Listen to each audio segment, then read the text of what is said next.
आज मैं आप लोग को भोलेनाथ की कथा सुनाने जा रही हूँ। भोलेनाथ ने भगवान विष्णु के पुत्र का वध क्यों किया, आज मैं इसकी कथा सुनाऊंगी। भोलेनाथ की महिमा को कौन नहीं जानता। धार्मिक ग्रंथों में भी इसका उल्लेख मिलता है कि जब जब देवताओं और मनुष्यों ने शिव को पुकारा, वह उनके कष्ट को दूर करने के लिए दौड़े चले आए। शिव पुराण में एक कथा यह भी मिलती है कि तीनों लोगों को दानों से बचाने के लिए इन्होंने भगवान विष्णु के पुत्र का भी संहार किया। आइए जानते हैं संपूर्ण कथा क्या है। शिव पुराण में कथा मिलती है कि अमृत मंथन के दौरान समुद्र से निकले अमृत को धारण करने के लिए देवताओं और दानवों के बीच भीषण युद्ध हुआ।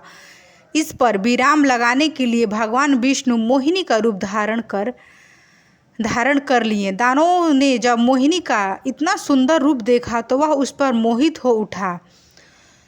मोहिनी का रूप बनाए हुए भगवान विष्णु ने दानवों को छल से अमृत का पान करने से अतः रोक लिए।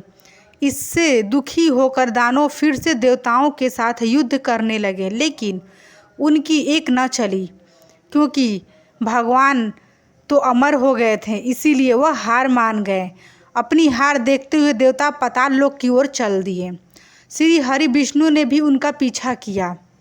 श्री हरि विष्णु ने भी उनके पीछे पीछे पाताल लोक में चल दिए।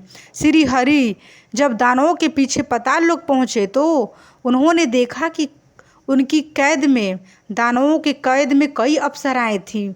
वह सभी शिव भक्त थीं। वह अप्सराएं शिव जी को पूजने वाली थीं, शिव की गुणगान करने वाली थीं, लेकिन वह दानवों की कैद में थीं। भगवान विष्णु ने उन्हें दानवों से मुक्त कराया। उनके अनुपम मनोहक छवि को देखकर सभी अप्सराएं मोहित हो गईं। जब सभी अप्सराएं भगवान विष्णु को देखीं तो उनके रूप को देखकर वह मोहित हो गईं, उनके ओर वह आकर्षित हो गईं। अप्सराएं ने भगवान शिव से अनन्य भक्ति की। भगवान शिव की भक्ति कर उन्होंने भगवान विष्णु को पति के रूप में वरदान प्राप्त किया। पति के रूप में भगवान शिव से विष्णु जी को मांगा। भोलेनाथ ने माया रची और भगवान विष्णु को उनके पति बना दिया। कथा मिलती है कि विवाह के बाद कुछ दिन तक श्री हरि पाताल लोक में ही रुक गए। जब श्री हरि का शादी अप्सराओं से हुई तो उन्हें पाताल लोक में रुकना पड़ा। उस तरह पाताल लोक में वह विष्णु भगवान रहने लगे। शिव पुराण में उल्लेख मिलता है कि उन अप्सराओं ने विष्णु के पुत्रों को जन्म हुआ। अप्सराओं के द्वारा विष्णु जी के पुत्र हुए, लेकिन सभी में दानवीय अवगुण थे। जितनी भी अप्सराएं के पुत्र थे सारे राक्षस प्रजाति के हुए। उनमें बहुत ही अहंकार था। वह सही दानों के जैसे ही थे। तब धीरे धीरे उन पुत्रों ने तीनों लोक पर आतंक मचाना शुरू कर दिया। वह तीनों लोक पे हाहाकार मचाना शुरू कर दिया, सभी को परेशान करते थे। देवताओं मनुष्य सभी परेशान होकर भोलेनाथ की शरण में गए।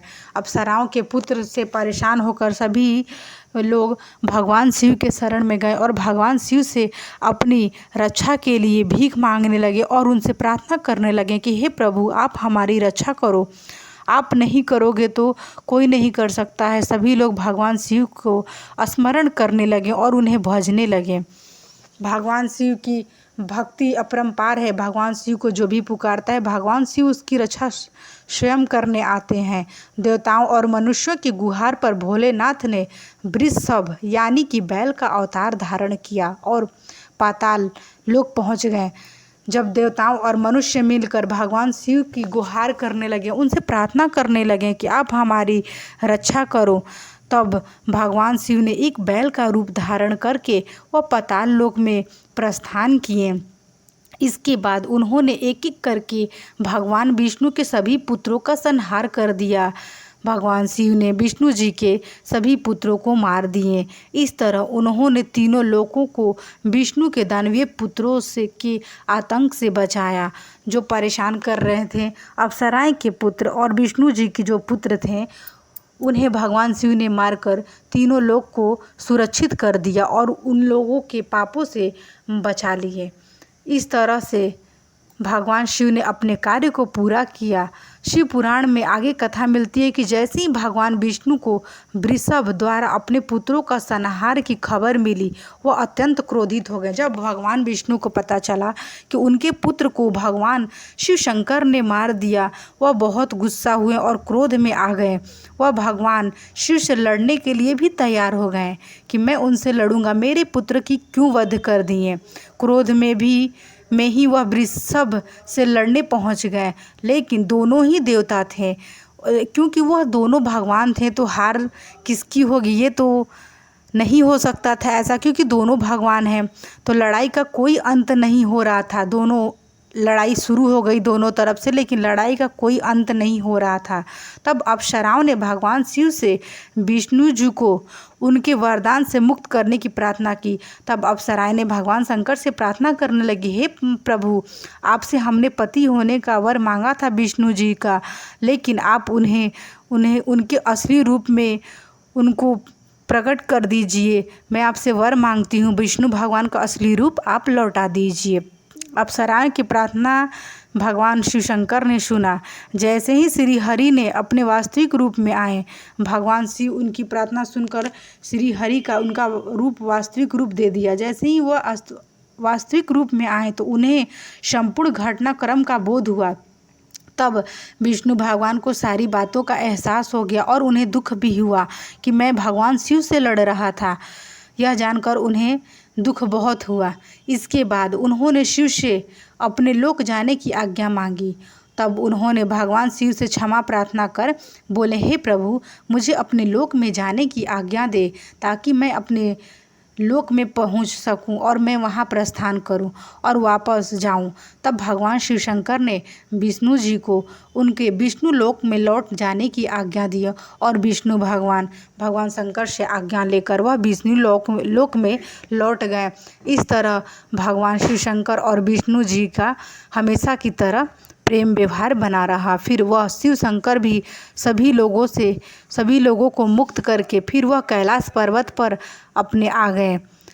इस तरह भगवान शिव को जो भी मनुष्य याद करता है और भजता है, भगवान शिव उनकी पुकार जरूर सुनते हैं। आप एक बार शिव को बुला कर तो देखिए, वह जरूर सुनेंगे। क्यों नहीं सुनेंगे।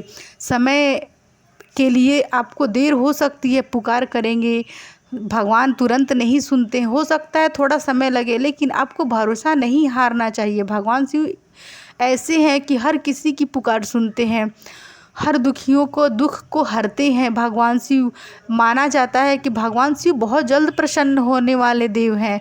सभी देवों को प्रसन्न होने में थोड़ा समय लगता है, लेकिन भगवान शिव बहुत जल्द प्रसन्न हो जाते हैं। उनको ज़्यादा चढ़ावे की भी ज़रूरत नहीं होती है, उनको दान पुण्य ज़्यादा करने की भी ज़रूरत नहीं हो, वो तो एक लोटा जल से भी भगवान शिव खुश हो जाते हैं।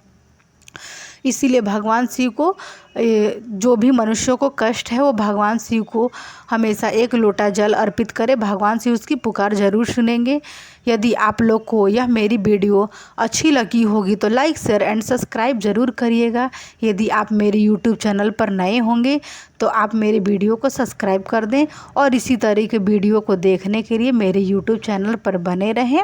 भगवान शिव आपकी सभी मनोकामना पूर्ण करें। आप मेरे वीडियो को पूरा देखें, भगवान आपकी रक्षा करें।